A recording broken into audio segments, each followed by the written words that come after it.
hates conflict, feels responsible for others' feelings, or constantly tries to prove your worth, you're exactly the kind of person emotional manipulators look for.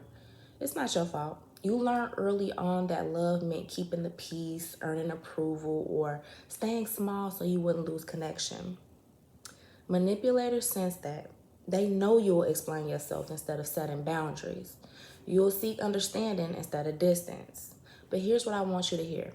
You're not too sensitive. You're just used to relationships that reward self-abandonment. Think about that.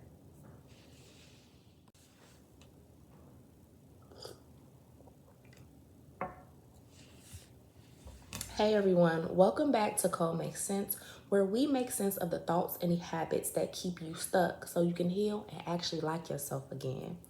Let's talk about emotional manipulation, the kind that doesn't always scream obvious abuse, but leaves you questioning yourself, feeling guilty, or walking away from conversations more confused than before. If you've ever thought, maybe I'm the problem, or maybe I'm overreacting, this video is for you because emotional manipulation often hides in kindness, charm, or concern, but it's really about control. So, what is emotional manipulation? It's when someone tries to influence your thoughts, feelings, or behaviors, not through honest communication, but through guilt, fear, or confusion. It's not always conscious or evil, but the impact is the same. You end up feeling responsible for someone else's emotions while ignoring your own. Let me give you an example. They might say things like, I guess I just care more than you do, or I didn't mean it that way, you too sensitive. These phrases twist the truth just enough to make you question your reality. So let's go ahead and name a few emotional manipulation tactics because awareness is your first layer of protection. Gaslighting, making you doubt what you saw, heard, or felt. That never happened. You're imagining things. That's gaslighting. Guilt tripping, using guilt to control your behavior. After everything I've done for you, this is how you treat me.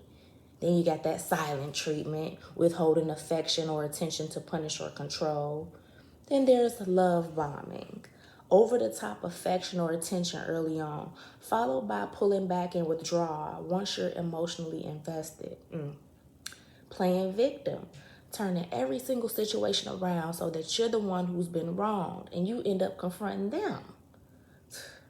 Sound familiar? That's because manipulation thrives in emotional imbalance.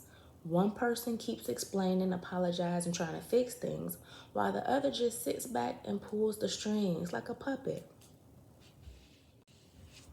If you're someone who hates conflict, feels responsible for others' feelings, or constantly tries to prove your worth, you're exactly the kind of person emotional manipulators look for. It's not your fault. You learned early on that love meant keeping the peace, earning approval, or staying small so you wouldn't lose connection. Manipulators sense that. They know you'll explain yourself instead of setting boundaries. You'll seek understanding instead of distance. But here's what I want you to hear. You're not too sensitive. You're just used to relationships that reward self-abandonment. Think about that. So please, please, please, if you don't do anything else after watching this video, please pay attention to how you feel after interactions. For example, if you leave conversations anxious or guilty, even when you did nothing wrong, or you find yourself apologizing constantly just to keep the peace, you feel off but can't explain why, you second guess your memory or your tone after every disagreement, or you feel like you have to earn love, attention, or basic respect, those are emotional bruises, and they tell you more truth than any apology ever will. Now we're going to talk about how to respond without losing your power. When you start to notice manipulation, your nervous system will panic because it's used to keeping the peace. So here's how to respond calmly but firmly. Step one is to pause instead of explaining.